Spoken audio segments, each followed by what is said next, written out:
I was at a coffee shop today, one-person bathroom. That's what we got going now. Everyone was complaining about, men's and women's identifying. Now we just have one-person bathrooms and we all just gotta wait.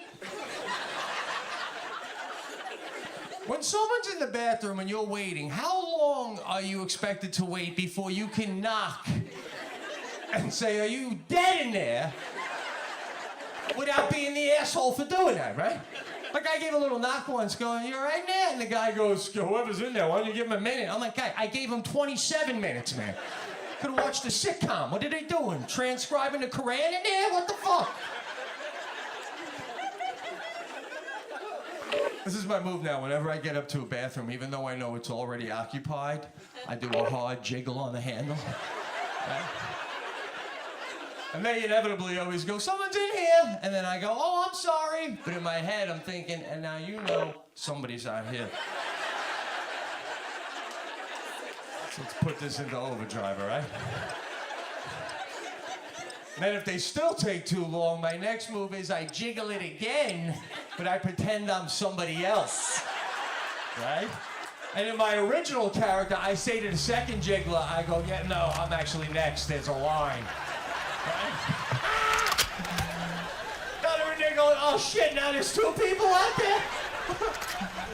Tell them by the time I'm done, they think there's a town hall meeting going on the other side. Hard point.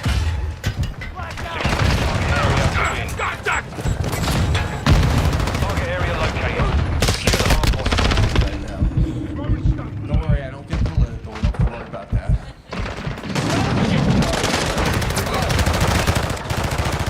That's funny. I'm gig in Toronto. I got a couple months in Canadian. We're doing a few shows together.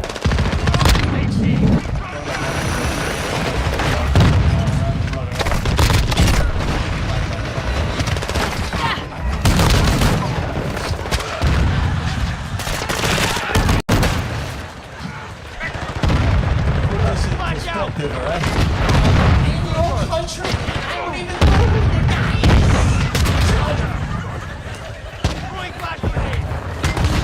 Small state right in Philadelphia, New York. Main Street with a buddy. Flash out! Enemy sight! And he goes, I can be proud. He goes, hard point relocating. Stand by. Fly online. That's the fine for not feeding the meter. I'm like, I'm gonna keep it here monthly, bro. I've lived in New York City for 22 years. That's a cup of coffee. I fly out of Buffalo, Delta. It's my preferred airline. Delta serves peanuts, pretzels, and cookies. If you fly Delta, you would know that. No, you would, because they say it to every single passenger. It's a little bizarre, man. Like, there'll be 3 in a row. Peanuts, pretzels, cookies. Peanuts, pretzels, cookies. Peanuts, pretzels, cookies. I'm like, it had to pass me twice to get to them. I probably heard it 2 rows up. Like, what do you think? I'm sitting there going, "You better ask me. Don't assume I heard that shit. Don't assume I heard that shit." It's gotta be a Delta rule, man. I feel bad for the flight attendants. I just be laying in bed in their own home. The husband's like, "Good morning, baby." Peanuts, pretzels, cookies, peanuts, pretzels. He's like, "Baby, you're home. You're home, baby. You're home." No. I fly early. That's my thing. I always fly early if there's a problem or you got time to fix it. I fly so early. I got to the gate once. Coffee shop's not even open. It's just me and a guy about my age, and he's in a wheelchair, and we're both waiting to get coffee. Now he gets a phone call, coffee shop open, right? I come back, give him the coffee, thanks me, introduces himself, and we shake hands. Now no sooner do we finish shaking hands, the guy gets out of the wheelchair.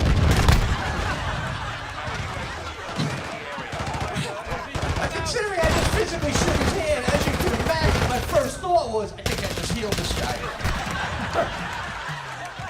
I don't even know what protocol is. Do we call the Pope? What do we do? Right? Do I not wash the hand? Then he sees the stunned look in my eye, and he goes, "Oh no, I work for the airport, pushing people when the planes get in." I just got in early, you know? You don't sit in the wheelchair, guy! You think I'm gonna go? No, even though you're in it, I assumed you could walk by the way you were wiggling in it. Of course, then my next goal was this guy owes me $2.50 for the coffee. With those airline snacks, right? Like 5 a.m. flight. I was just here. Styrofoam bags, everyone trying to open up pretzels. 5 a.m., right? And if you were in your own kitchen at 5 a.m. and you opened up a cabinet and sort of pretzels, you wouldn't eat them.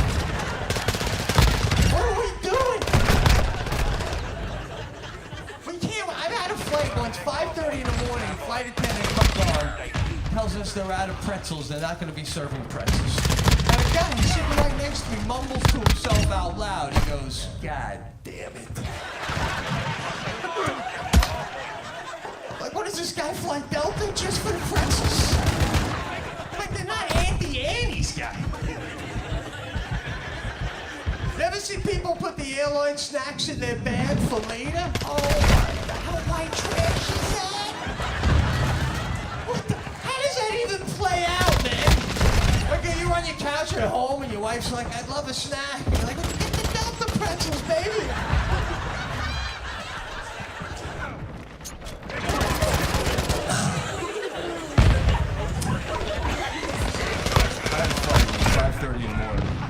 Flight attendant comes on, tells us there's a child on board allergic to peanuts, and then they're not going to be serving peanuts. Listen, I have a child too. I understand. I'm not getting into all that. I'm just saying, what do you hear that someone with a child is allergic to peanuts? It's just human nature. It's like Murder on the Orient Express. You're just looking around, trying to see if you can figure out which kid it is that can't eat the peanuts. It's probably the redhead. It's got to be the redhead. Then the pilot comes on 10 minutes later. He thanks us again for not eating peanuts. I mean, it's 5:30 in the morning. Who's eating peanuts? If the pilot came on and said there was a child on board allergic to coffee, he would have been dead by 5:45. I gotta say, with the allergic to peanuts, man, I mean, how allergic is allergic? You gotta ask yourself, right? Like, if I opened up a little bag of peanuts all the way in the front of the plane, like if that kid was all the way in the back, right? If I'm just like, I just give a little tad, just a little tad, like all of a sudden you're gonna hear in the back of the plane just a little. I'll be like, holy shit! I got it, right? I feel like I can eat the whole bag of peanuts and go up to the mother at the baggage carousel. Just be like, just want you to know, lady.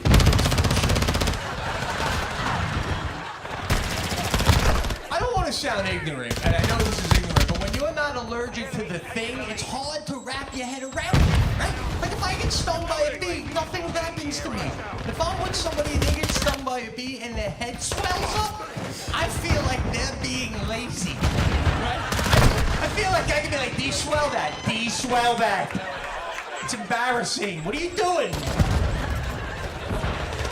Asparagus, a perfect example, right? A lot of people eat asparagus later on, you pee that night and it smells like asparagus. That never happened to me. I thought it was witchcraft. Then in my late 30s, I must have had a chemical change in my body. I had a little asparagus one night.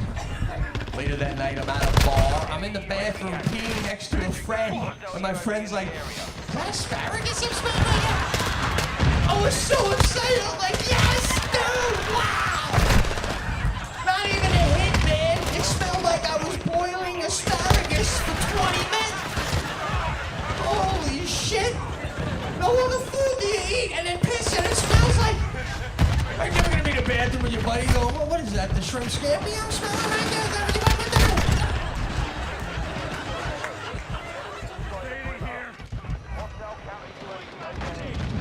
Flying is stressful. I was complaining to my brother. He goes, you gotta go Southwest, man. That's my airline. Southwest. Take your own seat, for those of you who might not know. When you're walking down the aisle of the Southwest airline, you can see whatever you want. So give it a shot. It's too much pressure. I would rather just be assigned a seat. Because all you want to do is sit next to a normal person. That's your goal at the end of the day. When you fly Southwest, you're literally scouting before you get on. You're seeing people get on before you, and you're making notes like, oh, don't go next to that guy. I can tell by the best he takes your shoes off. Don't go to the front.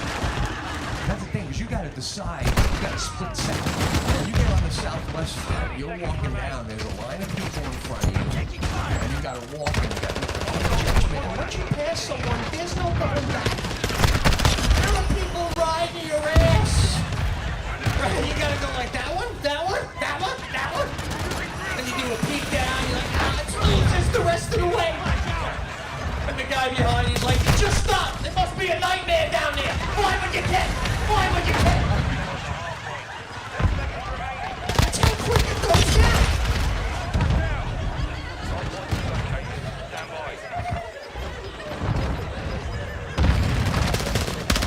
And my brother said, no, you gotta pay a few extra bucks to get on the plane first.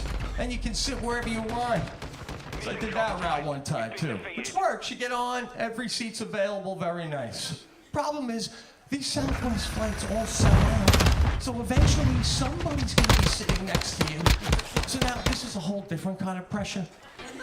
Because now as people are coming down the aisle, depending on what they look like, I'm making myself more or less appealing to sit next to.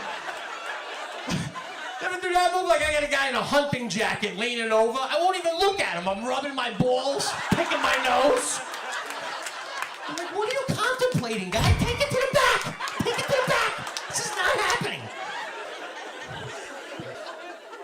Then you get a nice normal lady coming down the aisle. Oh, forget, I'm practically lighting candles. I got incense going. I'm like, I do nails halfway through the flight. That's the thing, too. You ever see somebody thinking about sitting next to you, and then they decide not to? How offended are you? I'm like mumbling to the lady as she's going down the aisle. I don't know what you think is down there, lady. I've been down there. There ain't nothing down there. Every aspect of flying is stressful. Like my wife, she gave me this face cream for my birthday. It costs $50 a bottle. Right away, it comes with instructions from her. She's like, make it last. It's $50. You just need 4 dimes every night. Dime, dime, dime, dime. Don't lob it on. It's not Nivea. Then I go through airport security. Oh, here we go. They don't want to let me through with the face cream. Don't you love, too, when the TSA people start giving you suggestions that, like, aren't even realistic? Right? Like, the lady looks at me and she goes, well, do you have a friend that you could call that would come pick up the face cream? Well, you got a friend that would do that for you, lady? Are friends actually doing that for each other? I mean, maybe I need new friends. I don't even have a friend that would pick me up. I don't even know how I would make that phone call without laughing my ass off halfway through. Seriously? You're gonna call me friend. Hey, Frank, you mind driving an hour and 10 minutes to JFK Airport? You pick up my face cream? Yeah. No, I'll tell you, when I land a week later, you drop that shit back off. Oh, you're a peach, bro. You're a peach.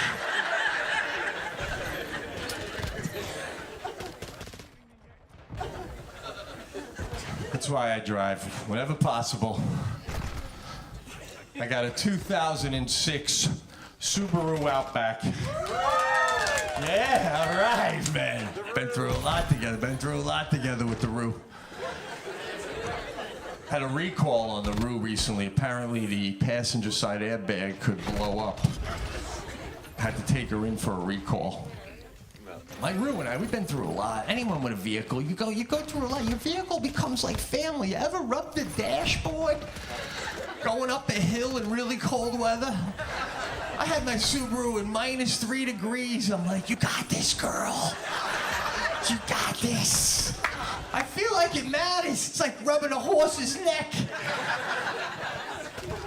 I go in for the recall.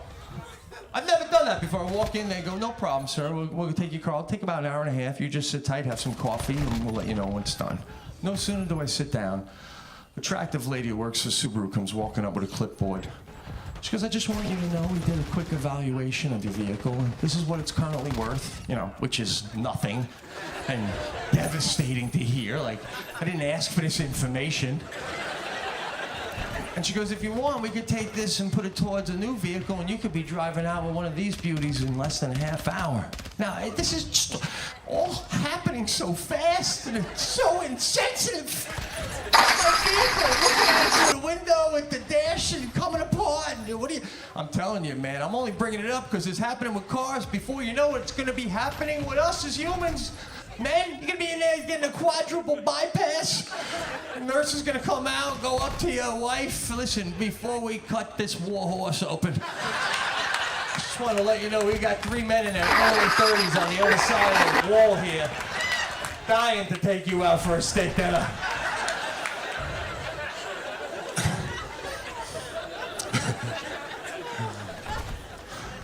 I go Valvoline. That's my oil, people. I go to Valvoline.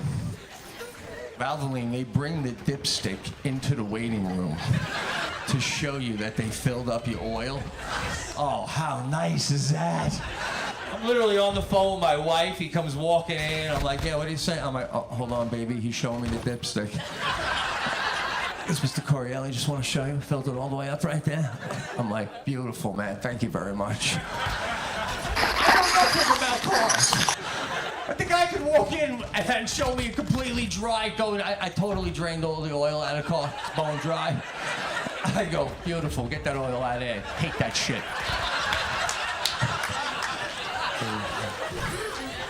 I was making an appointment with Valvoline recently. They had me on hold, and I had it on speaker. And Take It to the Limit by the Eagles was playing. And my wife comes walking down the stairs, starts babbling right away, and I go, hold on, they're about to pick up, they're about to pick up. And she goes, oh my God, why do you think that? Because the song is ending? Which is really what I thought. We all do that. You ever on hold, and when your song ends, you do. You think they're gonna pick up. Which is bizarre. Because that means I think there's a guy at Valvoline hovering over the phone, listening to the Eagles song, going, one more time. Valvoline!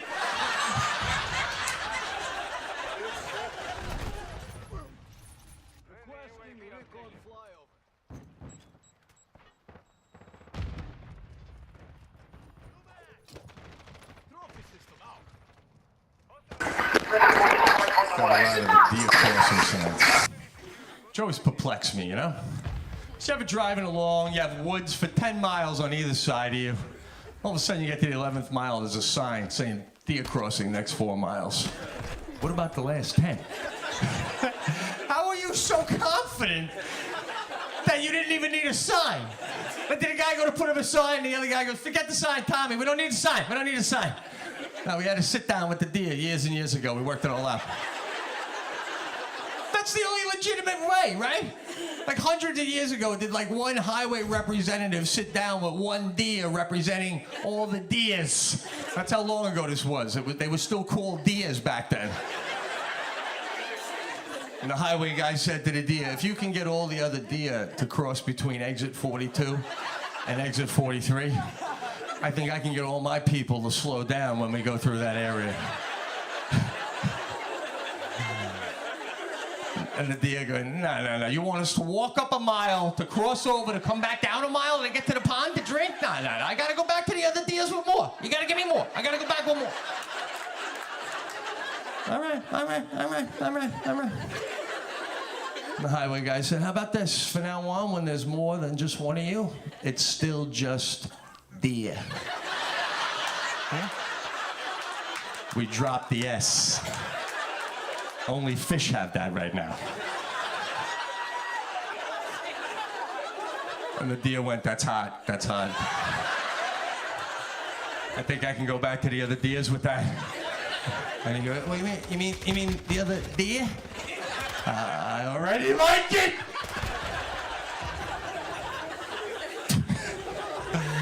That's why we do 55. Have you ever tried to do a sustained 55? Like literally just do 55? I'm like, are we even moving? Are we even fucking moving right now? Jesus Christ! Want to put in park and walk out of protest. Henry Ford is rolling over in his grave right now. Step on it.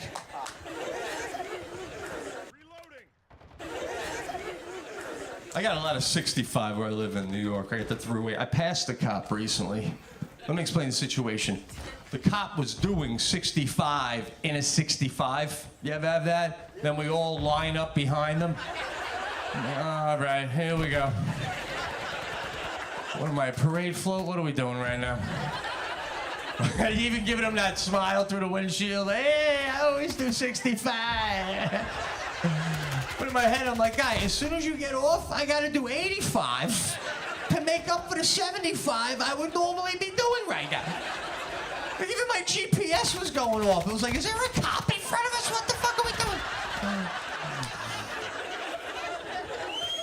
And the cop wasn't getting off. We kept passing every exit. I'm looking at my wife like, what is he, on a road trip with the cop car? He's out of his jurisdiction. Is he stealing it? I'm like, I gotta pass. I gotta do the pass. That's what I do. Whenever I'm gonna break the law in my vehicle, I announce it to everybody else in the vehicle. Like if I'm gonna make an illegal U-turn, I'm like, I'm banging a Yui. Everybody get ready. I'm banging a Yui. Get ready. Get ready. I don't even know what that means for everybody else. Duck? I'm not sure. I'm just letting you know I'm about to do a violation. Whatever you gotta do to be comfortable with that, get comfortable.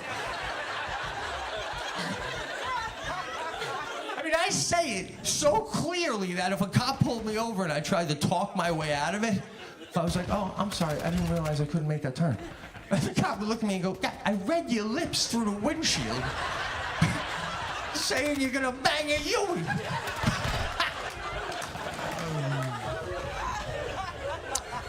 That's what I did though. I slowly passed the cop. I'm doing 70, he's doing 65. You ever do that slow 5-mile-an-hour pass?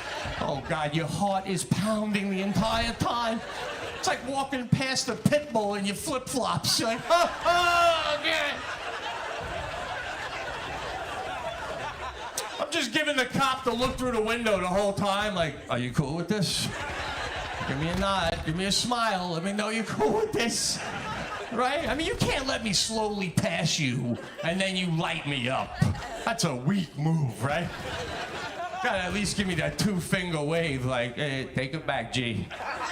Take it back, hero.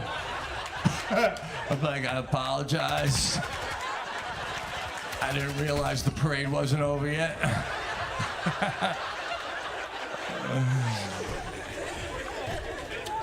That's what I did, though. I just slowly passed him, and then you gotta get back in front of him. You're like, oh, God, I'm getting back in front of the balls! And you just slowly drive off, and you know all the other cars are whispering, this guy's out of his fucking mind.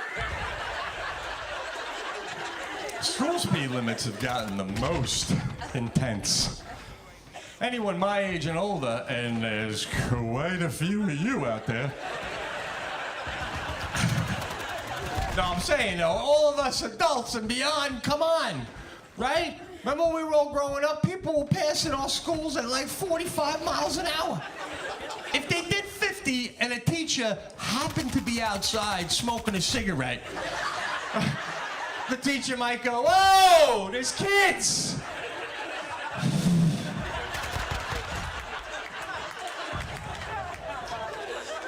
Oh, come on, you pass the school now. We got the speed bumps, the flashing lights, SWAT teams hiding in the bushes. My daughter's in kindergarten. At one point, the speed limit in front of her school goes down to 5. 5! Okay, if you don't step on the gas pedal, the car does 7. I can't even make it do 5. I can do spurts of 7. 7 stop, 7 stop, 7 stop. Or I could just open up the door and put it in neutral and roll the goddamn thing through like the Flintstones.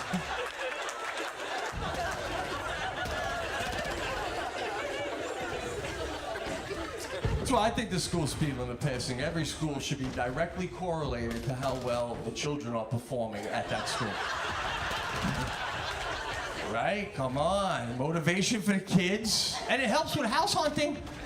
When you have to know in a hurry, is it a good school district? Like, oh, well, they are doing 85 past the high school. No, I do appreciate you coming out, because come on, let's be out. You got a lot today and now where we live, a lot of entertainment choices. Netflix alone? Come on. By the way, with Netflix, can we tone it down a little bit with people ranting and raving about how many options? Netflix has so much, they have so much. No, Netflix has a lot of shit that you have to sift through to get to the good stuff. Have you ever scrolled through the movies at Netflix? Man, it don't take long before you ain't sniffing a movie star. I'm like, oh man, there's not even a Baldwin brother in any of these. Is that my neighbor Larry in that one? That's why when you get a good recommendation for Netflix, it's like a drug.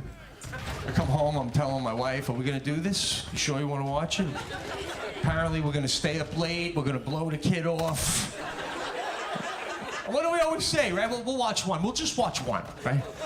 That's the problem, you try to watch one on these shows, you go on Netflix, you try to watch one, then you go to bed. As you go into bed, the screen's like, next episode, 5, 4, 3, 2, 1.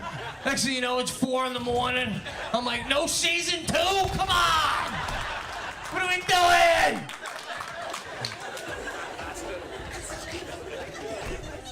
When I get into something, man, I have to hear every line. Like I'm watching a movie recently, and the guy leaves the room. He says something, I don't catch it. So I turn to my wife, I'm like, what'd he say? And she goes, I didn't hear it either. I'm like, well, then why aren't you asking me? She's like, you don't have to hear every line, Pete. I'm like, I don't know why he left the room. I don't know what's going on. Now I gotta rewind. For all the money Netflix has, they gotta work on the rewind, fast forward, man. Just trying to go back a little. I'm like, all right, stop. My wife's yelling at me. You're going all the way back to the beginning. Oh, God, here we go. All the way back. Opening credits. I don't know why. I don't think what you think you said matters so much. Bullshit. Can't believe this. Now I'm fast forwarding, and I'm like, all right, stop. Now she's yelling at me. Here we go. We're seeing the whole thing. All right, here we go. The whole goddamn movie. Everything. Ending credits. Put something else on now, because we just saw it. 10 minutes later, I'm finally getting it right where I want it. In my head, I'm like, oh man, this guy better say something really important right now. He's like, goodbye. Okay, he's leaving. He's not coming back now. I know he's officially not. We're watching a movie recently. At one point, the woman turns to the man and goes, well, you know what they say, behind every great man, there's an even greater woman. And my wife paused the movie. I knew she would, man.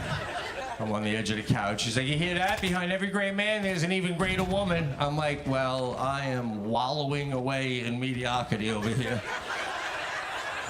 So, you might want to step up.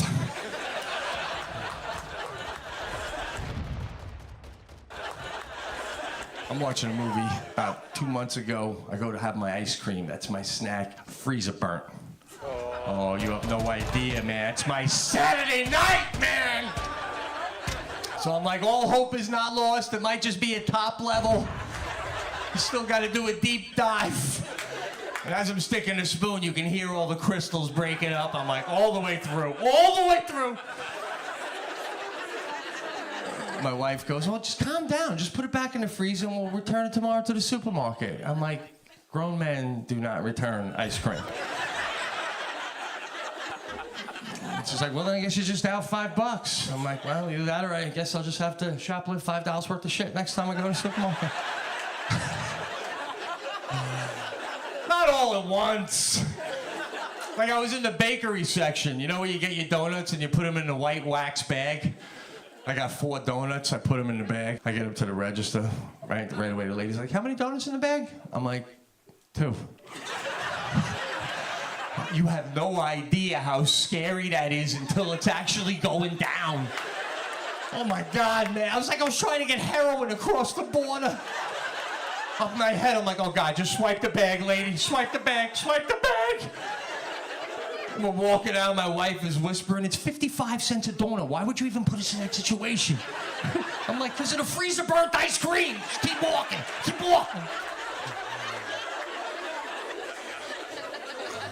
I'm around the parking lot, and she's like, what would you have done if they opened up the bag and saw 4 donuts? I go, I would have just been like, my wife must have put 2 more donuts in there. when I wasn't paying attention. It's called acting. Really, man, I don't know why we're so enamored with movie stars. We act every day of our lives. Better than they do.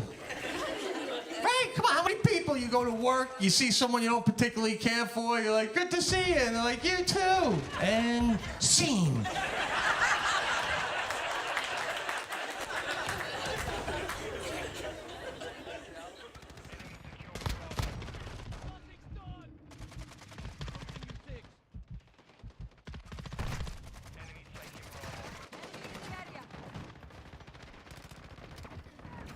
Calling in sick for work? That's some of the best acting work we ever do in our entire lives. I was writing on a sitcom last year. I needed a particular day off. You ever have that where you need a particular day off and you're like, I could ask for that day off, but if they don't give it to me, I'm still not gonna be there that day. So I'm gonna have to go with a call in sick. Just gonna have to call. It's a burden. It weighs on you. It's on your own personal calendar. Like, that's the day I gotta call in sick. That's the day I gotta do my 3-day acting tour de force. Because when I call in sick, I don't just call in sick on the call in sick day. I start acting sick around the office 2 days prior to the call in sick day. You ever have, like, it'll be like a few days before you're gonna start pretending you're sick? I used to work front desk at a hotel, and this happened one time. And the guy I'm with, he's like, we're gonna be alone on Sunday. And I was gonna call in sick Sunday. It's just gonna be me and you on Sunday. I already took a look at the schedule. We're gonna be getting slammed, so make sure you're ready. And in my head, I go to him, yeah, no, absolutely, man, I'll be ready. But in my head, I'm like, hey, guy, better be double ready. You have no idea how slammed you're gonna be on Sunday. You feel bad, but you can't tell them. You almost want to be like, yeah, I just want you to prepare for the storm. I'm fucking calling in sick on Sunday. Well, that's what I do. 3 days prior to the call-in sick day, I start acting a little sick. Little things, a little cough here and there.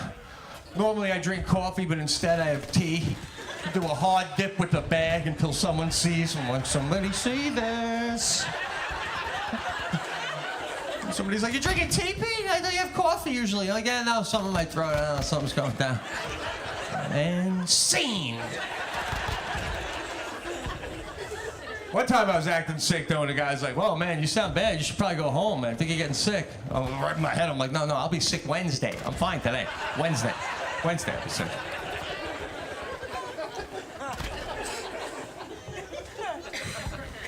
I don't act much at all, really, in movies and TV. I did a show once, and the director apparently was at the show. He wanted to meet me in the green room. And they're like, he's a fan of yours. He's an important guy. I had very little time. I couldn't even Google him. So I walk in to meet the guy, and he's like, hey, nice to meet you. I'm like, hey, nice to meet you. Big fan of your work. That's what you say. He's like, thanks, because I'm a real big fan of you and your stuff. And then he goes, do you do any acting? A lot of act? Like, what's the last thing I may have ever seen you act in? So he said, I just wanted to be like, guy, this room, 2 minutes ago, I said I'm a fan of your work. I don't even know who you are. And you bought that, so we're good. I got it. I can act. I don't think because of the accent, that's why I don't really do a lot of acting. I don't mind. I mean, I have a very thick. Could you tell? I mean, can you tell I'm from Kansas, sir?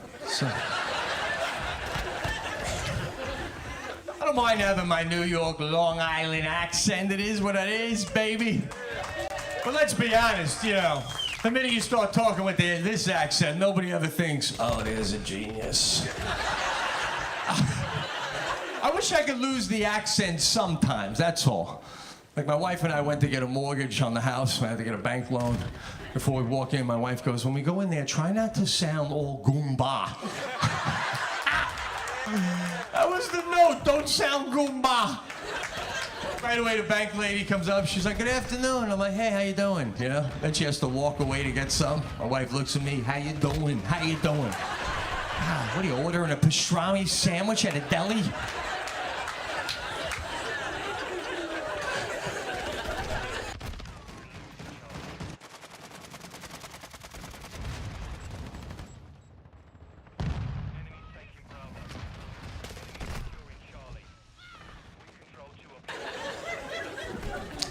We got the house, got the move. We got my 5-year-old daughter, man. We moved to the small town. Start anew in the small town. She's in kindergarten now. Any parent knows, too. Don't you love when your kid comes home and they act like they've learned something at school that you don't know yet? I mean, don't get me wrong. By 3rd grade, that'll start happening. I'm aware of that. But I'd like to think I would be the valedictorian of kindergarten. But they had a fireman come to the school. Now my daughter comes home, we're having dinner. She's like, Dad, when there's a fire, you stop, drop, and roll. And she said it with such conviction that I had to be like, yeah, no, if it's near you, absolutely. But if it's upstairs and you're downstairs, you know, then you just run out.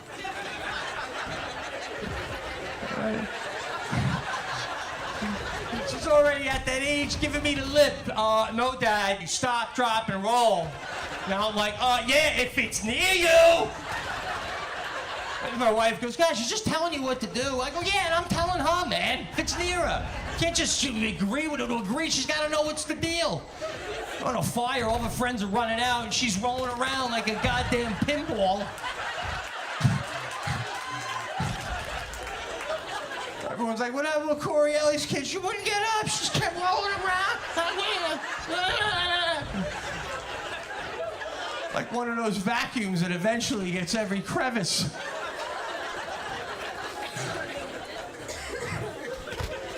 Now, more than ever, we're into it with the safety with the kids, right? Like, I got these 2 big porches. I got this old Victorian house, total money pit of a house, man. My daughter and her friends, they'll sit out on the porch. People jog by, and they just yell out hi until the person says hi back. My neighbor's like, you think that's safe? I'm saying hi to everyone? I'm like, oh, God, what do you want me to put chicken wire around the thing? You got to admit, though, right? I mean, I'll see these headlines where it says, attempted child abduction. Attempted. Like, they didn't get it done. I don't want to sound crass, but, I mean, if you can't get a kid into a van... seriously? You know what you need to get my daughter into a van? A van. That's it. That's it. You pull up, you open up that van door, she'll be right there. What you got in there? What you got in there? It would be more difficult to keep her out of the van. Be giving her a light shove. Get away from the van, kid, right? A cop would pull up, what's going on? Like, I'm trying to drop off a carpet. The kid keeps trying to climb into the goddamn van.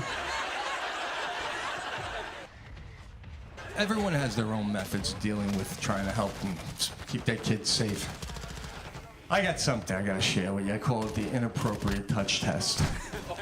No, because that's my big fear, right? The kids get touched. I taught my daughter, if anyone ever touches you or sticks their hand down your butt, you stop and yell, no, no, mommy, daddy, and run away. We do dry runs around the house. Like my wife and I will be having coffee, my kid walks into the kitchen, I put my hand down her butt, she goes, no, no, mommy, daddy! And she runs away, she comes back, we fist pump, blow it up. My wife goes, she's got it down. I'm like, I don't know. I think I gotta run her on a real track now. My wife's like, she's got it down. I'm like, she's got the drill down. That's what she's got. That's what, you know? Like, and then my best friend, since I was in 3rd grade, him and his wife came to visit last summer. They have no kids. Spent 2 days with us. Went to the beach one day. Now it's the next day. He's met my daughter now for about 24 hours. We're making dinner. I'm explaining my whole inappropriate touch test to him. Of course, he calls me a sick bastard. Let's get that out of the way. My daughter's on the iPad. I go, I need you to go over and just give her a little rub. It'd be perfect right now. By the way, little side note, any parent knows, that iPad, whoa. I could give my daughter the iPad and I could go to Miami for the weekend. That's not even an exaggeration. So my buddy goes up and he goes, oh, whatever, I'll do it. And he just gives a light on the back. He's like, hey, what are you doing, sweetie? And she goes, that tickles. I come walking out of the kitchen, I go, no, it's no, mommy, daddy, right? And she goes, no, that's our game, Dad.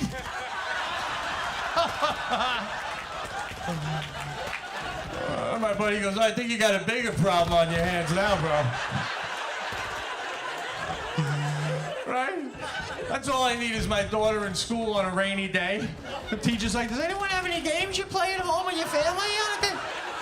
My daughter's like, sometimes my dad sticks his hand down my ass, and then we fist pump and blow it up. Teacher's like, all right, everybody heads down. I have to make a quick phone call. Heads down, heads down. I got a neighbor who's an artist. And I went to, he's a painter, and I went to like a show with his paintings and some others. That's a tough racket, man. I mean, I tell jokes. If I tell a joke and you don't laugh, all right, I suck. Clear, cut dry. I go to see this guy's paintings, right? He's got a beautiful painting with a tree and this and that. There's another one next to his. His is going for $400. The other one's going for $4,000. I'm like, who decides? And they're like, there's a curator that like looks at them and makes a decision. Oh, if I was a painter and I did the $400 one, oh God, right away I'd be like, where's the fucking curator? Get the curator. Get the curator. I got a tree. He's got a tree. He's got a son. I got a son. Who is this guy that just decides? These curators, right? Like Picasso. Perfect example. Did everything Picasso paint? Was it just automatically a masterpiece? Really, he would just take the brush. Call the Louvre. Tell him Pablo's got another one. Jackson Pollock, the drip guy?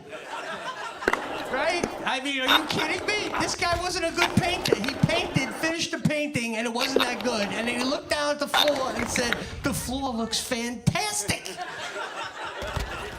That's what he did, the drippings. I'm not even kidding. It was a documentary where Pollock, true story, called his wife from upstairs to come down after he did his first drip painting. And he said to her, is this art? Guy, if you gotta ask, you already got your answer. It's a goddamn drop cloth. And the curator came in and said, it's a masterpiece. And everyone's like, it's a masterpiece. And everybody started dripping. Drip, drip, drip, drip, drip. It's a crazy world, that art world. And they take as long as they want, right? You can't tell an artist how long to take. No other job could you do that. You got a plumber come in, you go, how long is this job gonna take? Can you imagine if your plumber went 2 days, 2 weeks, 2 months? When I feel it. Your negative energy just added 6 months to the project, I'll tell you that much right now. Michelangelo took 14 years to paint the Sistine Chapel. 14 years to paint the ceiling. You think that was in the contract? I mean, after the third year, he must have been walking in there whispering like, oh God, here he is again with the fucking ladder. They're just yelling up, we just wanted it white! What the fuck, guy? He's like, you're going to love it. You might be dead, but your family, they will love. That's how the Italians really talk over there when we're not there.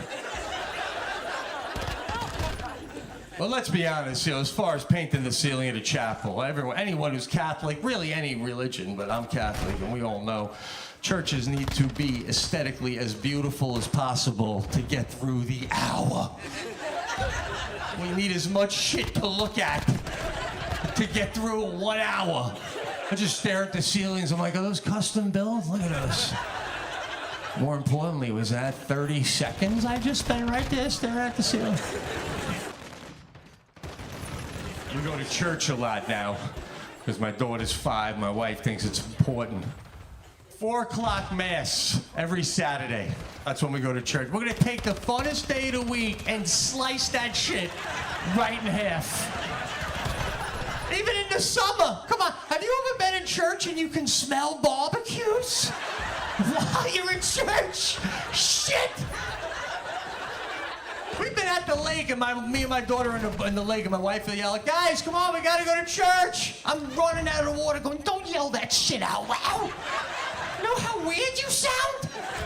Even if Jesus was in the water, he'd be like, fuck it, we're not doing it today.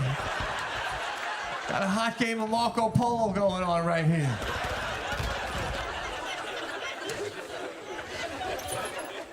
The first time we brought my daughter to church, I don't shave that often, and we walk in, and there's a statue of Jesus with the beard, and she looks up at the statue, and she yells out, "Daddy." I look at my wife, I go, "The kid thinks I'm Jesus. My work is done."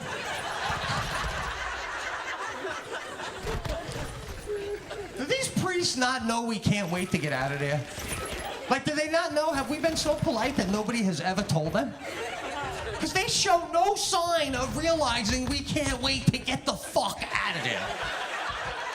Right? It's amazing. It blows my mind. I mean, like, you know, has anyone ever been to church where the priest goes, "Church has ended," and seen someone go, "Come on, no, 5 more, 5 more." We just want the bread and they just want the money. That's it. I need the body of Christ. Especially if you have a big week. It's like a rabbit's foot. It's good luck. I need the bread. I got a lot going on this week. I need the bread. That's the thing. When you go to church, at least in my church, and you go to get the body of Christ, the bread, there's 2 lines. One is the priest, and another line is some guy in a men's warehouse suit. That was just some dude in a cheap suit. And he's doling out the bread, too. I always tell my wife, don't get the bread from the guy in the suit. It's not as powerful. What is he even doing? Who was that guy, right? I mean, come on, that'd be like if you were at a Benihana and you got the Asian guy slicing up your food. Then he walks away and another guy walks up. "Hi, I'm Keith. I'm going to be finishing up here." Like, "No, Keith, I need the guy with the thing. It's the whole thing, Keith. It's the whole thing." The guy in the cheap suit's usually the guy later on gets the money. Churches do it 2 different ways. Some churches do a basket hand from person to person. That's a little more civil. My church does the stick on the end of the basket. So the guy does the lunge. And if you don't put in, he eyeballs you for 2 more lunges. Like, just, "I'll be back for you." I come back 2 more times.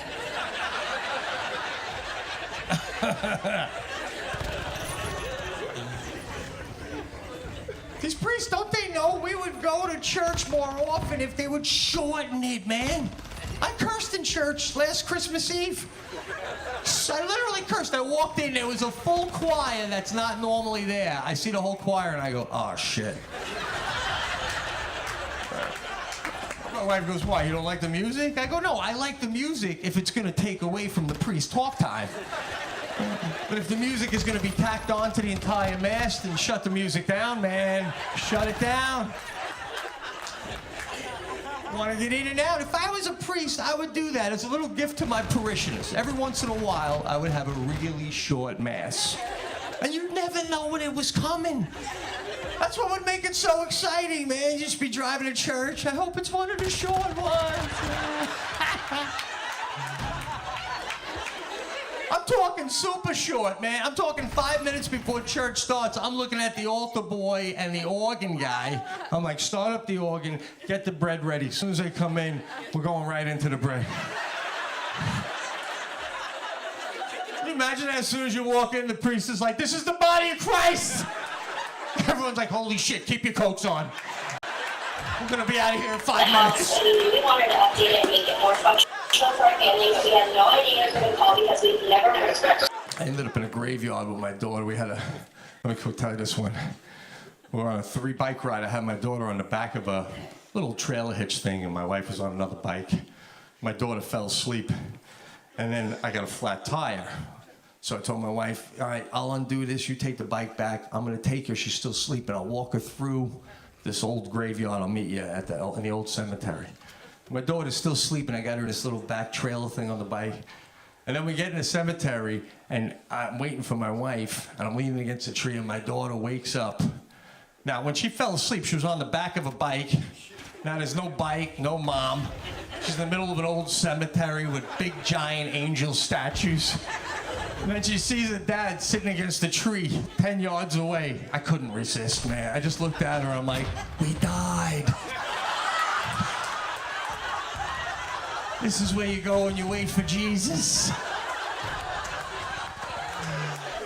My wife comes walking up. "Hey, guys." She's like, "Daddy said we died." My wife's like, what the fuck is wrong with you? I'm like, what's wrong with you? Cursing in a cemetery? Get it together. Get it together.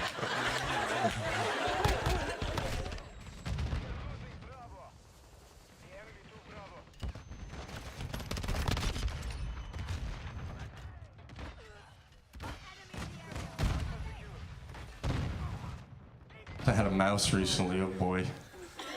You don't even see the mouse at first. That can't be the only one, right? You ever like we come down, I see the little mouse droplings on the kitchen counter. Oh, anyway, I'm in denial. I'm looking at my wife, I'm like, did you have a bagel? And you know it's not poppy seeds. You know it's not as you're saying it. Like, you think the mice are ever looking through the hole, watching us set up the trap? They're like, they're setting up the trap again. How the hell do they know we're out there? The other mouse is like, because she's shitting everywhere, Phil. Jesus Christ, why don't you just leave a goddamn map? Is that me? I don't even know I'm doing that. I need one of those things that the horses have in Central Park. That's what we do. We set the metal trap. We put a little peanut butter on the end of it. I'm talking 10 days straight. I wake up, peanut butter gone, trap's not snapping. So I got to go to my local hardware store. I go see Tommy with a double E. That's what he tells you when you meet him. He's like, it's Tommy with a double E. I wasn't going to send you a Christmas card, but good to know. I told him my situation, and he said the trap's not snapping because my mouse was too light, which was a little hard to understand considering the mouse had gone through a jar and a half of Skippy peanut butter. You would think it would be a little carved up at this point. It must be on a little treadmill in between the sheetrock, banging out 3 miles a day. So he says I got to put down a glue trap. Now, I don't know anyone in this room who's ever used a glue trap to catch a mouse knows these glue traps need to come with a little warning sign that says, are you emotionally prepared to see this through? Do you understand? Like, it needs to come with a diagram on the back showing a mouse wiggling. Because you just don't think about it. I come down the next morning and I see something, I'm like yelling at my wife, it's alive! My wife comes in, we're both looking at it wiggle, and she's like, oh my God, we have to help it. That's what you say. I go, well, I mean, technically, we're trying to kill it. That's what you mean, right? By help it, you mean kill it quickly? Is that what you mean? And she goes, let's fill up the sink, and then we'll dunk it in the water in the sink. I'm like, you want to waterboard the mouse? And she goes, God, the hell with this, and she grabs a knife out of the butcher block. I've been married almost 20 years. The entire time I thought my wife was Polish. In this exact moment, I'm like, oh, this broad is Russian. She's been lying, man. Then she turns the knife to the dull side, presses it against the mouse's neck, and with her free finger, she pets its head while she euthanizes the mouse right next to the toaster. This is more than I signed up for on a Wednesday, man. A couple days later, I'm back in the hardware store. I see Tommy with a double E. He's like, you get a mouse? I'm like, we got one. He's like, how do you know there's not more? I'm like, bro, even if there were more, once they all witness the execution, there's no more mice in Fredonia.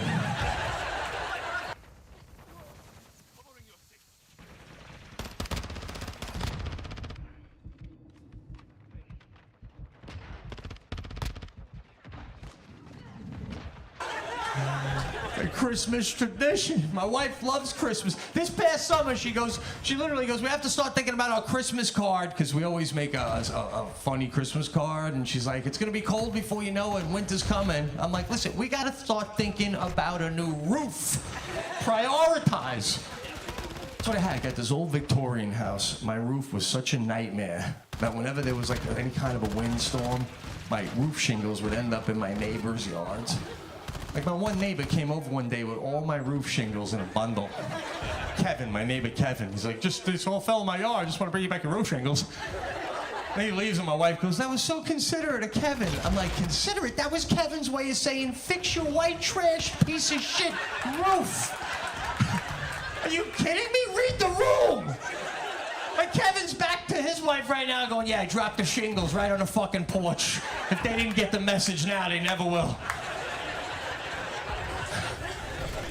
So I called 3 different roofers to come take a look at my roof. It's got 3 different levels, this old Victorian. I'm not kidding you. Every one of these roofers, in one form or another, said my roof was too high. Like the last guy, he didn't even get out of the truck. He just looks up and he goes, oh yeah, no, I don't go that high. What the I go, no, bro, that's my line to you. I say, I don't go that high, so I called you. Can a roofer even say that? Can I report that shit? Like if the roof was down here, I wouldn't need you. I would do it myself. Or I would call a flora. That would be like an exterminator coming out of your basement going, oh, those are big bugs. I do the little bugs. Gotta call the big bug guy. Gotta call the big bug guy. I literally didn't know what I was gonna do, right? Then my father-in-law tells me that he knows an old-time Amish guy that used to do roofs. And he doesn't know if this guy still does roofs, but he's got a phone number. And he said, but when you call, you gotta let the phone ring for a long time. They got one phone on a pole in the middle of their Amish community. And eventually somebody will come answer that. Lived in New York City for 22 years now. My wife and I are calling an Amish guy. It's on like 24 rings. My wife goes, anything yet? Anything yet? Which, by the way, am I talking? Am I fucking talking to him? I couldn't bite my tongue. I'm like, yeah, no, he picked up. I'm just ignoring him. And she goes, well, we're on it. God, how many rings are we on? I go, I'm on 32 rings. I don't know. Is this a lot of rings? I don't want to hang up and then talk to a guy who knows Amish people and he goes, you hung up on 32 rings? No, it's got to ring like 50, 60 times, guy. The Amish guy answered on like ring 38. 38 rings. The Amish guy answers like this. He goes, hello. Like it's a breezy Sunday afternoon and he caught it on ring 2. Just a hello. After 38 rings, don't you expect someone to answer out of breath? Like, yeah! Holy shit! I was running through the cornfield. What's up? I can't believe you let it keep ringing. Fucking hello. So I tell him my situation. He says he can come take a look at my roof. But, you know, he can get to the Home Depot parking lot. I got to pick him up at the Home Depot parking lot. He's the level of Amish where he can't drive a motorized vehicle, but he can be driven in a motorized vehicle. Pretty convenient level of Amish to me. Sounds a little bit like built-in Uber from where I'm standing. So I hang up right away. My wife goes, way to go. You didn't figure out where you're going to meet him at the Home Depot. I go, well, I guess I'll just have to look for the guy dressed like a pilgrim. Come on. You act like he's going to be in an Adidas tracksuit. Oh, there you are, Jebediah. I didn't see you stretching over there.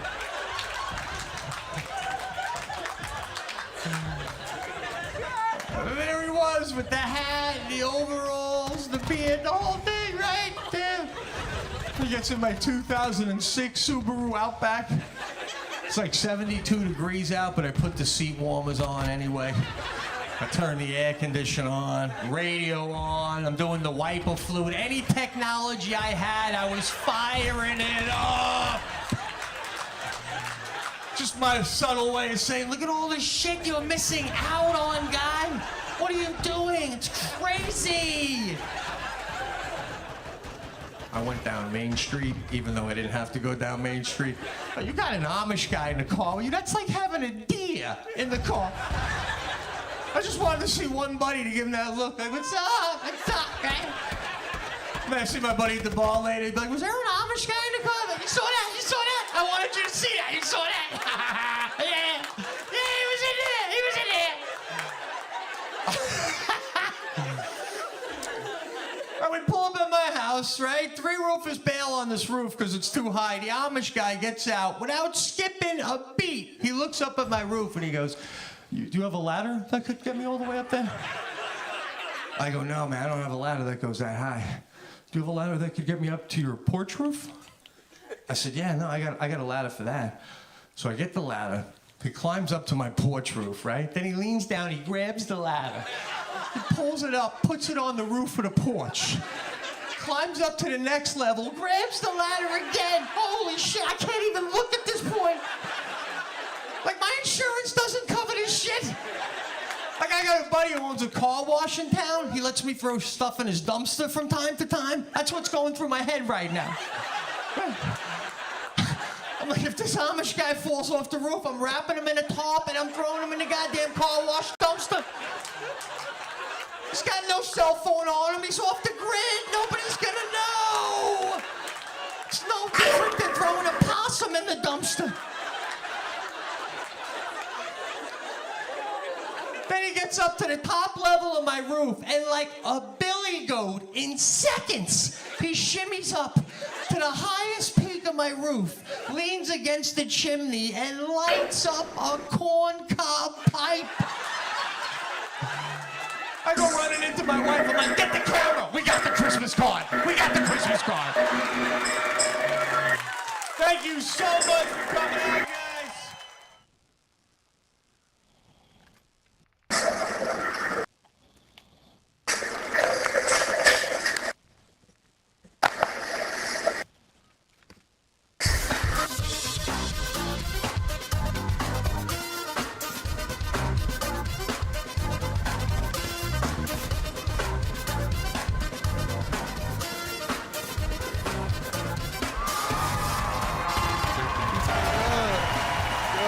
Feels good to be home in Chicago, in the center of this city. Huh?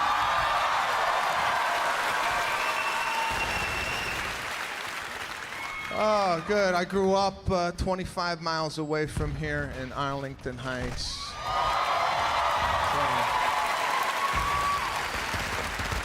And when we picked this beautiful theater for this special, I told my father, you know, I'm going to do the special in Chicago. I'm going to do it downtown. He didn't say, you know, I'm proud of you. Congratulations. He said, where are these people going to park?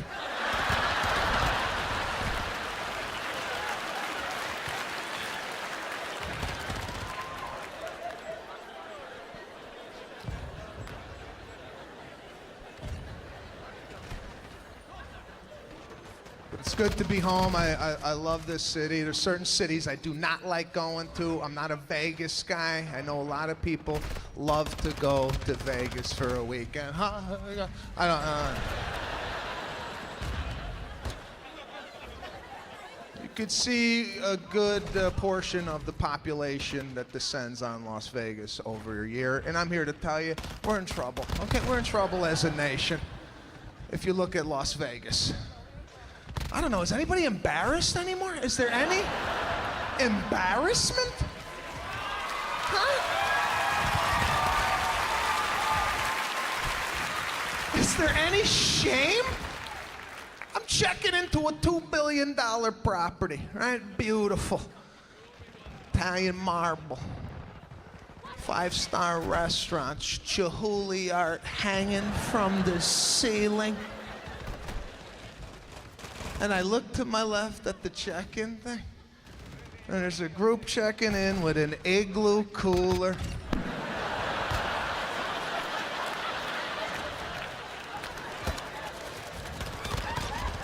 Right, not even a new one, duct tape on the handle. 10 cases of Schlitz. George Foreman grill? What are you gonna do, grill chicken in the room? Aren't you embarrassed? Nah. The place reeks of cash. Sammy Davis, Frank Sinatra used to come, tuxedo, cufflinks, and you brought chicken thighs?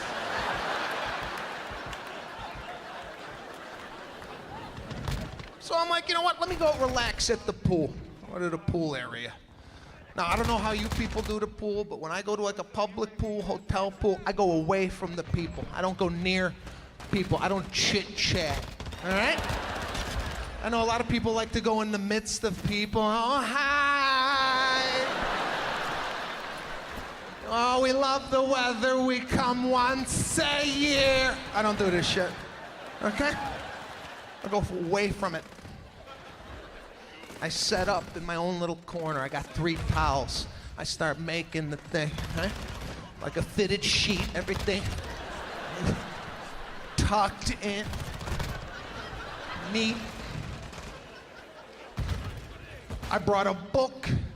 I see people doing this on vacation. They bring a book to the pool. You ever see these people? I watch, I go, how they reading here? 118 degrees, they're reading a full-blown book. So I'm like, you know what, let me try this. Let me bring a book to the pool. So I sit down, I open up my book. Now, my biggest problem, I can't mind my own business. I'm halfway through the first page. And I start looking around like, what the fuck could I do? What is this? Why are they doing that? There's a group of guys came down loud. I'm not into loud people. I heard them before I saw them. It's this group. The high five group. You ever get this group that comes down? Why? You're 42 years old. Why are you high-fiving? You're at the pool. You didn't score a touchdown. What are you high-fiving people for at the pool? And they sit right next to me. I'm like a magnet for these types, right? They sit right next to me. Now I'm honed in on this group. Guy took his shoe off, 4 Band-Aids on his foot.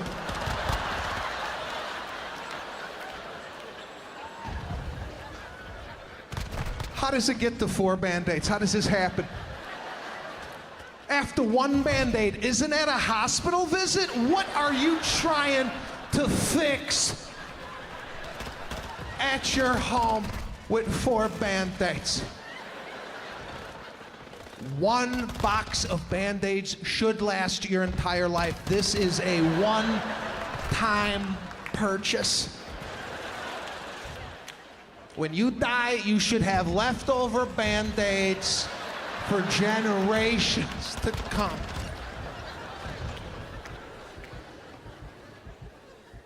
And I'm thinking, if this guy gets into the pool with his Band-Aids on, they're gonna have to drain the pool and refill it.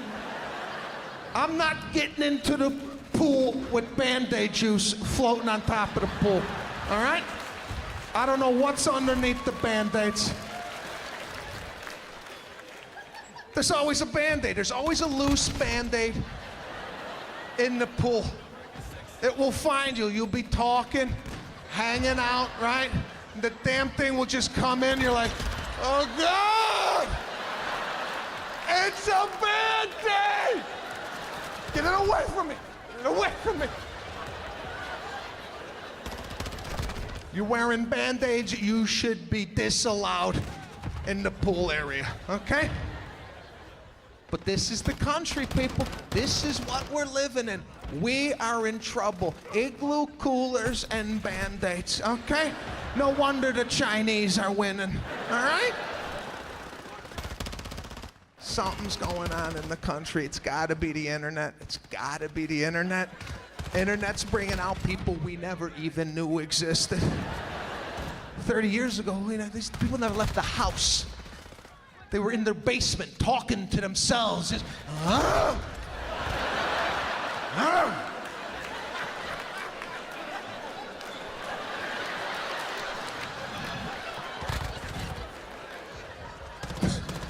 They didn't leave. They had no outlet. Now you give them the internet, they have an outlet to the rest of the world. Now they're in chat rooms.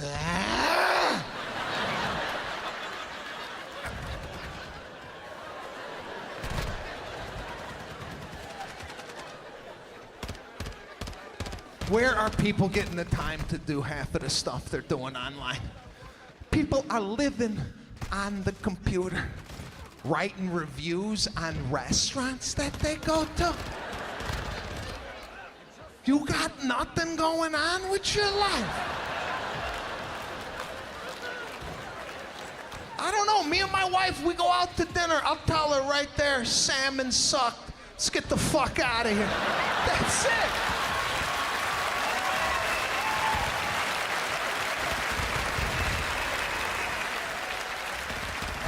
We don't run home and tattletale on the restaurant.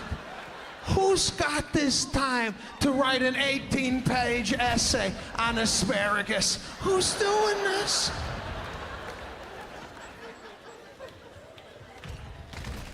This internet, there's something for everybody, right? You got some weird fetish, some weird thing you do? Look at how weird it just got in here, huh? Some of you are into this type of behavior. But if you like something weird, if you're an adult, you like to dress up as a baby, there's a website for you. 30 years ago, if you like to dress up as a baby, nobody knew that. You did that in the privacy of your own home. If you ever came out of your house with a diaper on, your neighbor would go, look at this shit, call the FBI, get this shit out of the neighborhood, right? It was handled.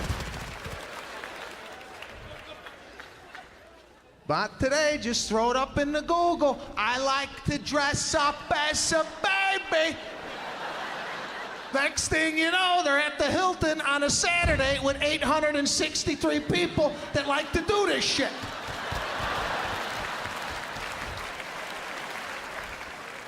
Something's wrong in the country, okay? Where do people get the time? Look around you. Everybody's just walking around.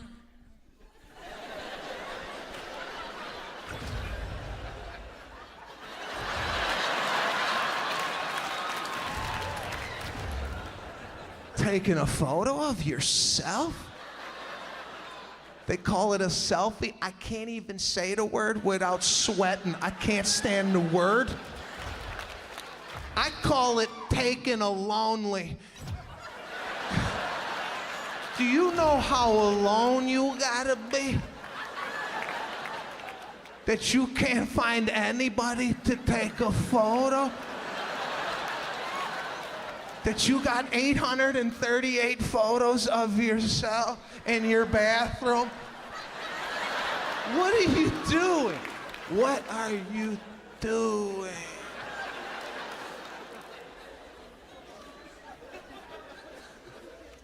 Nobody's working. Nobody's working. We got people in this country hanging outside movie theaters for 4 days for a movie to come out.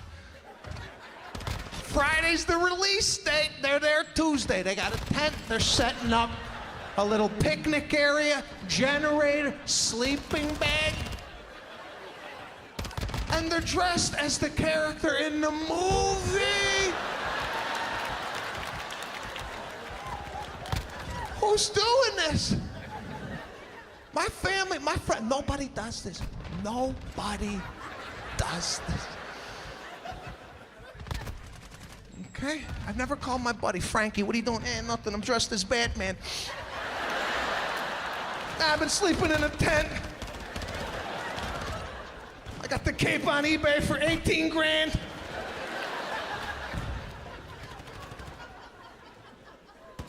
I live in Los Angeles. I see it on a day-to-day. Celebrity goes on trial downtown at a courtroom. You got people outside the courtroom marching around with signs.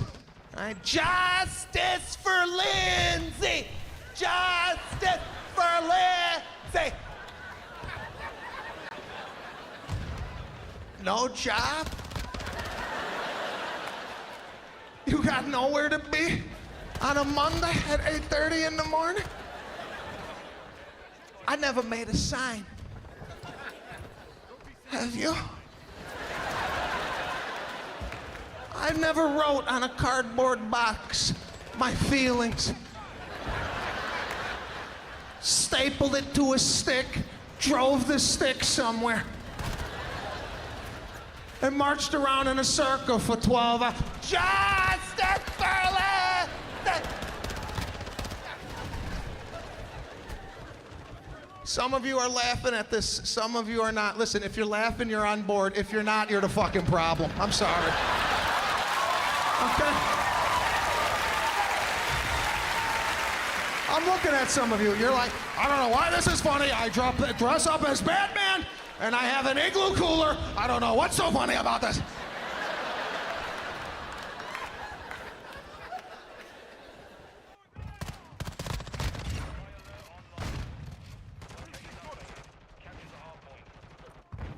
The world doesn't match my upbringing, okay? I'm here to tell you that.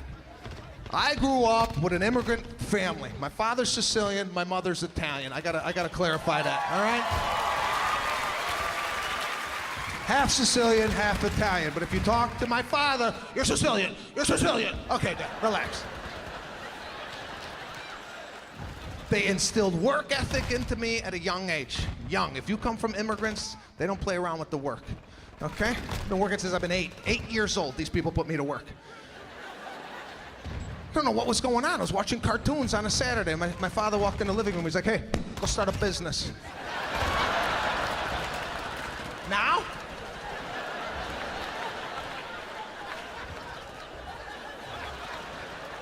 Right? They never bought us anything. I come from middle class upbringing. They never bought us a damn thing. They told us who had what we wanted in the neighborhood. I'm like, Dad, can we get a dog? Dog, yeah. 2 houses down. I got a dog. You want to pet an animal? You walk 2 houses down.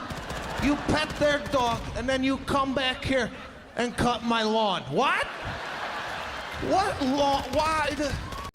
What does the lawn have to do with a puppy? What are you talking about? There was no napping growing up. Once you were up, you were up. Okay? Not like today where the kids are, I'm gonna go take a nap. The mother's like, that's okay, Justin. Go take a nap. You've been up for 2 hours now. You're probably exhausted. So go upstairs, lay down, refresh, and come back down when you're good and ready to operate your day. Not my family, okay? Father been living up my ass my entire life. Constantly on me, questioning me. I was an altar boy. He questioned that, right? He's like, do they pay you for this shit at the church? You making any scratch? I had asked the priest for a raise. I said, listen, we know what's going on here. You're collecting a lot of cash during the mass, and nobody's getting a cut. We need something, okay? The priest says, we don't pay for mass, we pay for funerals. I said, then put me on the funeral circuit. I'll start working funerals, okay? That's what I was doing. I was working 3, 4 funerals a week during my lunch hour. During my lunch hour, I would have to wolf down my lunch, which was impossible to do because I had the Italian lunch, okay? My lunch had to be refrigerated in the teacher's lounge, all right? Or it would spoil. I had to fill out a special form that the school wasn't responsible if the veal piccata spoiled in the refrigerator. All right, I had real silverware.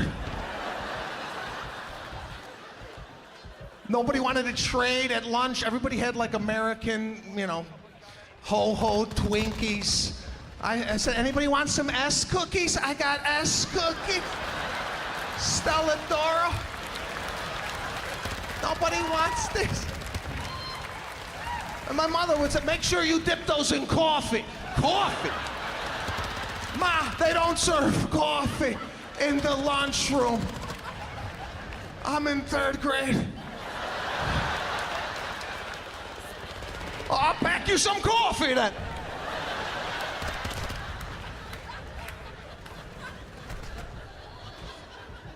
would eat the lunch, run over to the church, work a full funeral.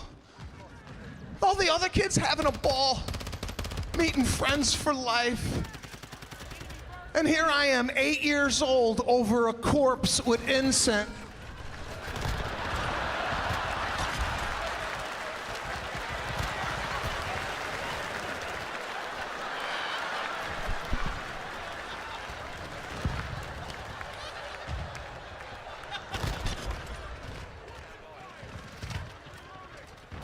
The guy never pays full price for anything. My father constantly looking for a deal. Went to the dentist. Sitting down at the dentist told him, listen, you need a crown. It's gonna be about $800. My father's like, what crown? I could get the crown. I got a crown guy. Crown guy?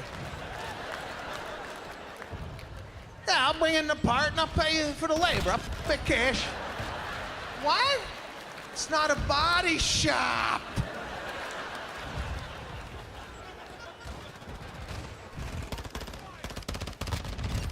Beautiful garden growing up, though. Beautiful. We never went to the grocery store. We grew it. Right in the backyard. Beautiful. Tomato. String bean. All right, little zucchini. You want some fruit? You picked it off the tree.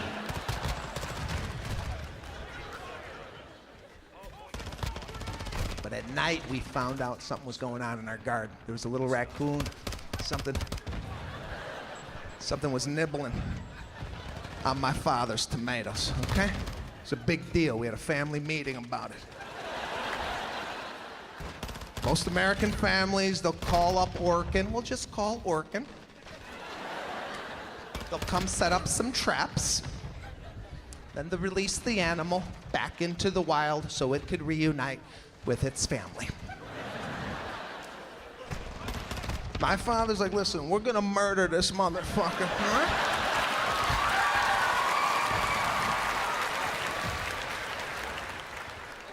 We're gonna put antifreeze on bologna. What? Why, Papa? Why? Because it eats the intestines. That's why. Now go get the antifreeze in the garage. We're gonna make a sandwich for our friends tonight.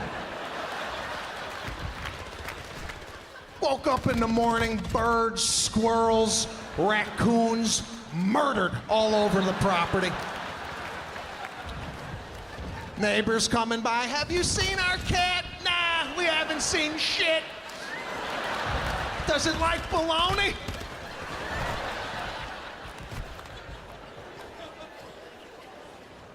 We sent a message.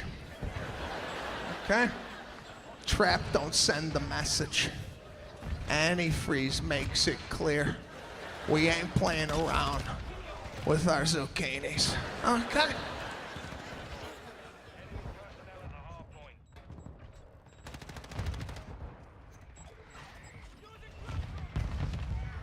Old world upbringing, superstitious. God, my family's superstitious.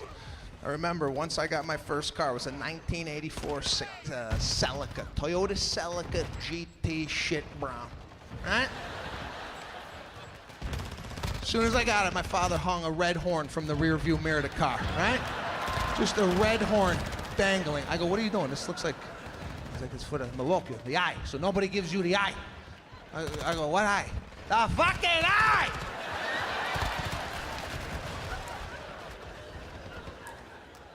Italians, Sicilians, they believe if somebody looks at you, they could literally give you bad luck just on a look, all right? So now we have to have defense mechanisms, okay? I dated girls who weren't even Italian. They'd get into the car, they're like, why do you have a red pepper hanging from your rearview mirror? What is this all about? And I'd have to explain, nah, it's for the demons, you know?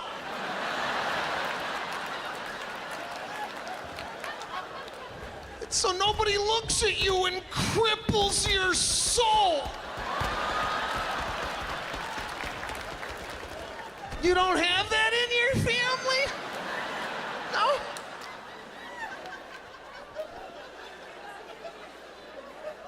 It was all old world. No real medication at the house. I didn't know what was going on. I got a fever. My mother started cutting potatoes, right? She would put slices of potatoes with a rag. I go, don't we have any Tylenol? Why are potatoes on my head? I grew up, I was covered in Vicks. We have vats of Vicks. They would just rub me. They would boil water. They would drop the Vicks in the water. Then I would have to hover over the water. Right? 183 degrees. Breathing. Then a beach towel would come over my head. I'm like, I can't breathe. I can't breathe. Get it off. And they would just hold me there. Stay. Stay. I can't breathe. Don't we have halls? We need halls.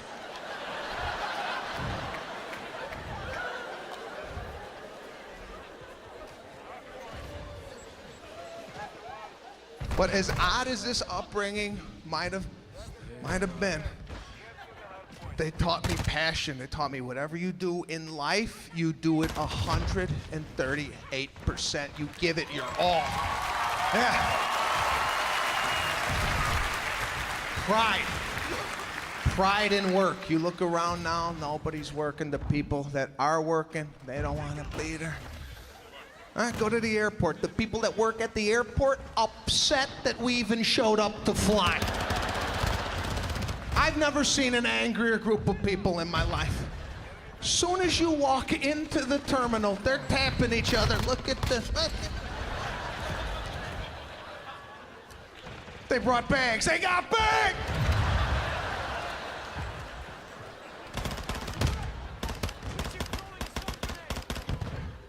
I can't take the airport, especially now with these families, especially now. Summertime, the families, they're coming out like ants. Ants! With these little kids, enough with these little kids on an airplane, okay? 1 week old with placenta on it going to Hawaii. Hawaii.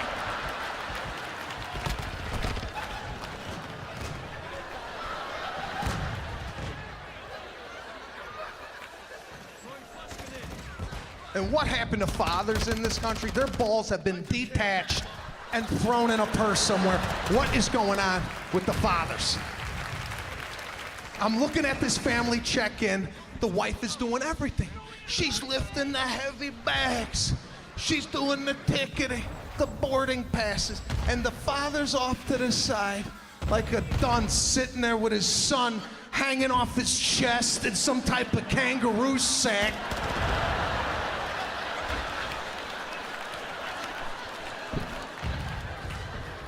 Honey, oh, I'm sorry, I didn't mean to speak. I'll just sit here like an idiot. I'd breastfeed if I could, you know that.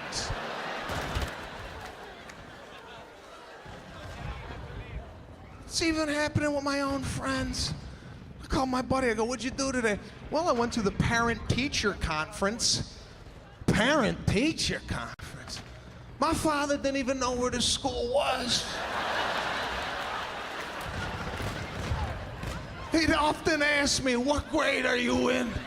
Where are you at?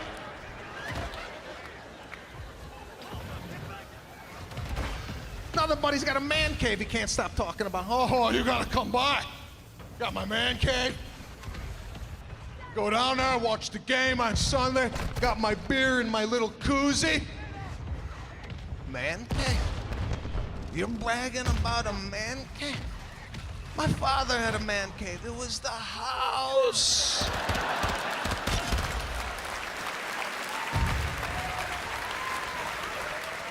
There was never, change the channel, Dad. We didn't do that. We watched whatever he was watching. We sat there, watched it, right? 5 years old, I'm watching 60 Minutes going, This is terrible what's going on in Lebanon, huh, Dan?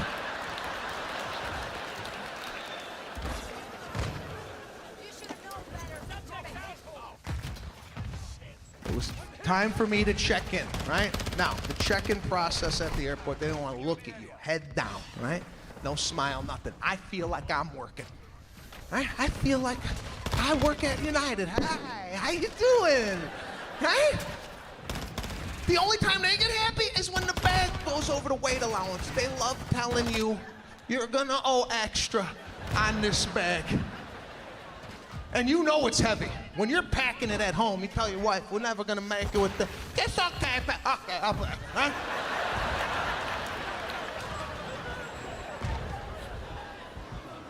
It's so heavy, right? You put it up there, you know it's heavy, so you kind of try and release it. You do that like kind of soft release, like that's gonna take weight off the bag. And her mood changes, she's like, ooh, I'm sorry. Your bag is 2 pounds over. You're gonna have to take 2 pounds out of your bag. Now, like an idiot, I gotta open up my bag in front of 187 people. I don't know what 2 pounds is. I'm taking out a boot, a sock, toothpaste. Is this 2 pounds? Does anybody know what 2 pounds is? They're gonna charge me an extra $8,000. You think the boot's a half a pound? I go, where do you want me to put this? She's like, put that in your carry-on. I said, it's still going on the plane. What does it matter if it's on top or underneath? The guy behind me is 500 pounds. That doesn't matter?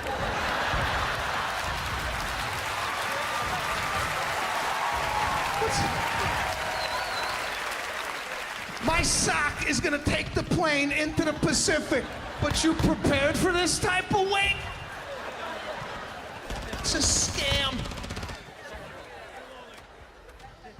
Every part of that airport bothers me. The TSA, the security checkpoint. This is what's guarding our country. Have you seen what's in the blue shirts at O'Hare? Do you feel safe with this type of security? I've been all over the world, Egypt, Lebanon, Beirut. I've been all over. The security in their airports, unbelievable. All military, neat, hats, machine guns.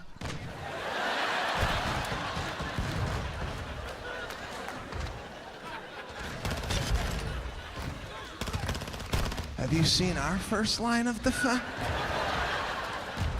You see the first guy they send out? Take out your laptop!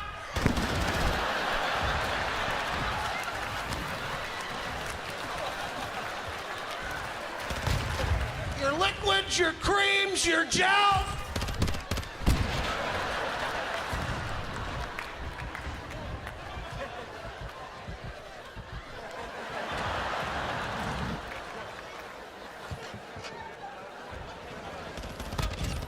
And can we leave the shoes on? Have you seen people's?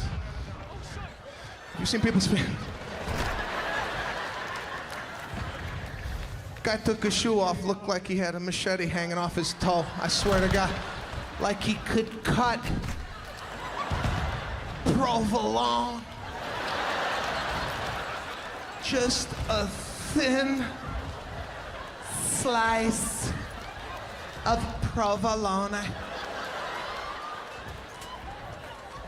How does your toenail get to this point? Don't you glance down and go, shit, I gotta cut this before it starts coming through my shoes. These are basic skill sets.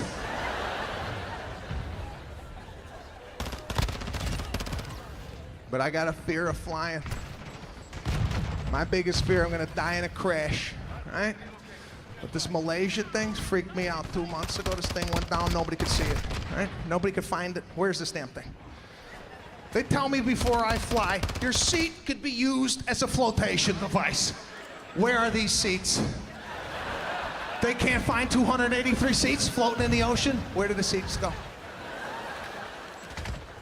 What do you do though? You're on a plane, it loses control, and you start heading for the ocean, right? You're on the plane.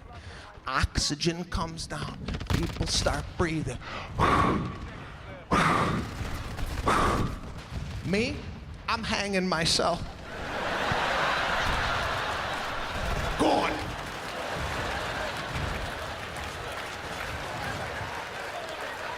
You think I'm hitting the water at 6,000 miles per hour?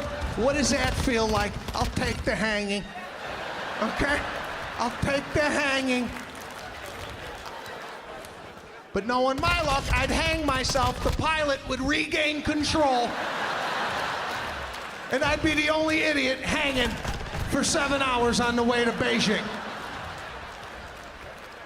With people ringing the call button, do you want to get him down? He keeps swinging into my area. I'm trying to eat my cashews and watch Frozen. Could you unwind him?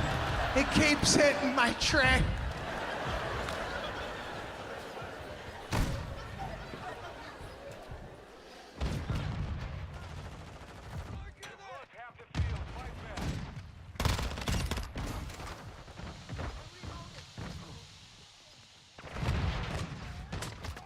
So I got this upbringing, I got this weird way of looking at the world, right? Finally found someone who could deal with me. I got married last year and I'm happier than shit, I gotta tell you. My wife is an angel, okay? At the complete angel, the total opposite of me, okay? Loves people. Loves people. She's from the South. She's always smiling. She's like a dog. She likes to play. She likes to come out and play. I'm like a cat. I love to hide. Right? Her friends come over. They're like comfortable.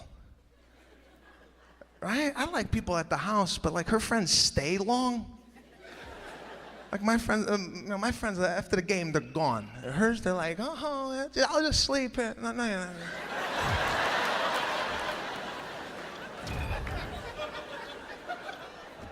Her friends like open the refrigerator. I'm sorry, I didn't grow up that way. You don't open anybody else's refrigerator, right? The refrigerator in the master bedroom, you don't look at. You ever get a tour of somebody's house and this is the master and you're like, oh, okay. You don't go in there and go, oh, this is where you fuck? You fuck here? Right here? No. You just skip it and you move on to the baby's room. No, a friend came over the other night. She goes in there, starts shopping like it's Jewel, right? Took out a bowl of cherries, beautiful cherries. I just bought them, right? I didn't even get to taste them. What I like to do is I like to take out the cherries, put them in a separate bowl, give a nice wash, and slip those in the refrigerator, right? This one takes out the cherries. She's eating the cherries, and she's talking to me and my wife. Now, it's all over my face. I can't hide it, right? I'm sitting there, I gotta go to the bathroom. Now I go hide. I go like a cat, I go somewhere else. And my wife has to come get me. She's like, why? Would you come out here? I go, she's eating the cherries.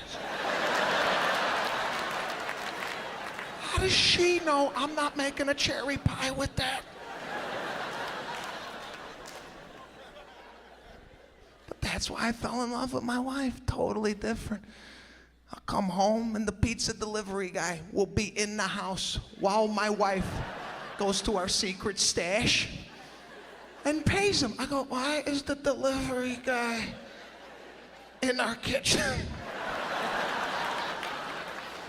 I didn't grow up with delivery people. I was the delivery person.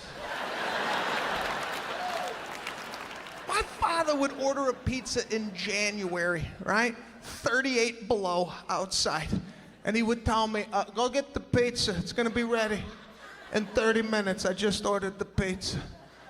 I go, they got delivery. Why don't you just, I'm gonna pay delivery when I got you? Go get the thing.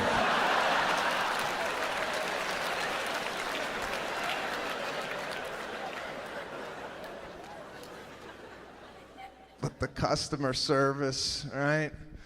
I run into it a lot, customer service, because I handle in my house all the hookups, internet, whatever we need, gas. I do all that. I got on the phone with the cable people, right? I don't know if you ever try hook up cable over the phone with these people. There's a pre-recorded message that says, we're gonna monitor the call for quality assurance, right? So as soon as I get a live operator, I tell them, just so you know, I'm recording the call on my end too, okay? You got me, I got you. Behave. Behave. So the next morning, I come down for breakfast. I got a guy in my yard already. Cable guy's in the yard already. My wife is like, what is he doing? I go, I don't know. Now, I handle that. That's another thing you handle as a husband. You got a guy in your yard, you take care of that. You don't send your wife, go see. Go out there.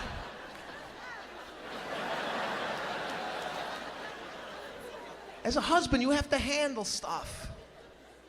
You make reservations to a restaurant. As the man, you check in. You go right up to, I got a 2 Maniscalco tonight. You got that?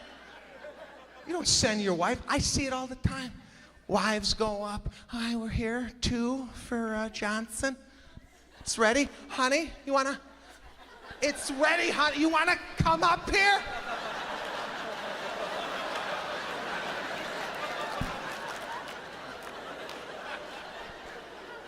Handle it. So I handle the cable guy. Collect enemy tags and secure them. Hostile UAV in this area. Our UAV is orbiting the area. I come outside in the yard. What's going on? What are you doing? Oh, no, I can do it. I can do it. I can get it. The cable, I can get it. What? You don't come to the door, introduce yourself. How'd you get back here?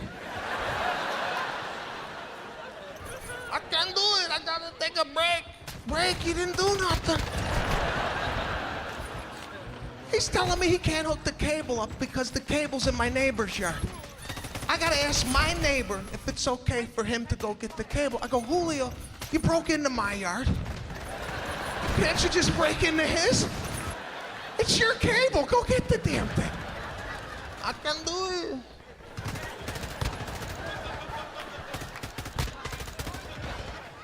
So me and Julio go over to my neighbor. I just moved into the neighborhood. I don't even know the guy.